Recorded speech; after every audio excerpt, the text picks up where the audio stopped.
মামা তোর ফোনটা একটু দে।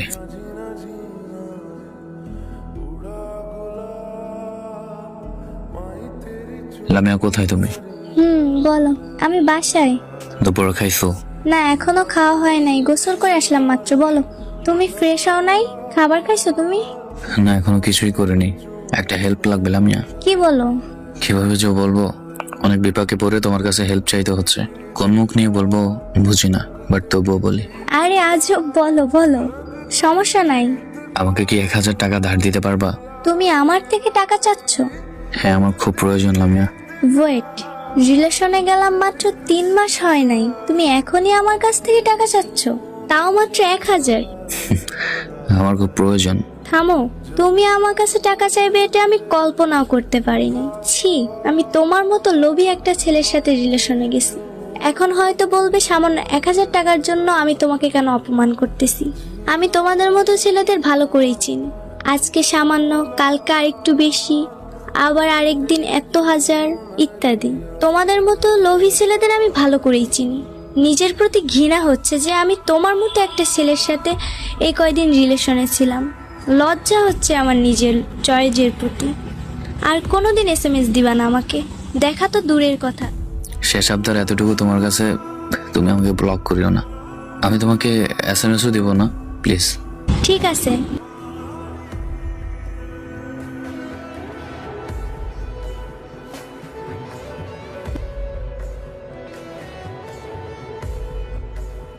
আজকে আমার কিছু কথা শোনো, জাস্ট আজকের জন্যই। হ্যাঁ বলো। সেদিন আমি 1000 টাকা তোমার কাছে কেন চেয়েছিলাম তুমি জানতে চাওনি। তুমি টাকা তো দিলেই না, বরং আমাকে বিভিন্ন কথা শোনালে। আজকে তোমাকে সব বলবো, কেন সেদিন সবকিছু রেখে নিজের লজ্জাকে গোপন করে সামান্য 1000 টাকার জন্য আমি তোমার কাছে হাত পেতেছিলাম। আমার ছোট বোন সবার ক্যান্সার ছিল, ওর চিকিৎসার জন্য আমাদের সব টাকা শেষ হয়ে যায় প্রায়। বিশ্বাস করবে কিনা জানি না, আমার ছোট বোনকে বাঁচাতে আমাদের প্রায় কয়েক লক্ষ টাকা শেষ হয়ে যায়। এমন একটা পরিস্থিতি এসে পড়ে যে ঘরে খাবার খাওয়ার মতো পরিস্থিতি ছিল না। এতটাই ক্রাইসিসের মধ্যে ছিলাম আমি এবং আমার ফ্যামিলি। বোনের চিকিৎসার জন্য নিজের হাতের ফোনটা পর্যন্ত বিক্রি করে দিই। আমি সেদিন আমার বন্ধুর নাফিজের ফোন দিয়ে তোমার সাথে SMS করি। সবশেষ আমার বোন মারা যাওয়ার আগে বলেছিল, ভাই আমাকে একটা পুতুল আর কিছু চকলেট কিনে দিবি। আমি বোনের শেষ ইচ্ছাটুকু পূরণ করার জন্য তোমার কাছে ভিক্ষুকের মতো 1000 টাকা চেয়েছিলাম। নিজের লজ্জাটুকুর বিরুদ্ধে অবস্থান করে আমি তোমার কাছে 1000 টাকা ধার চেয়েছিলাম শুধুমাত্র বোনের শেষ ইচ্ছাটা পূরণ করার জন্য। সেদিন টাকা তো পেলামই না, বরং তোমাকে হারালাম এবং সাথে কিছু তীক্ষ্ণ কথা শুনলাম। তুমি এগুলা আগে কেন বলনি? আমি না জেনে কত কি বলছি। আজকে একটু দেখা করবা প্লিজ? প্রয়োজন মনে করি না তোমার সাথে দেখা করার। আমি আমার বোনকে হারিয়ে ফেলেছি। ভালো থেকো।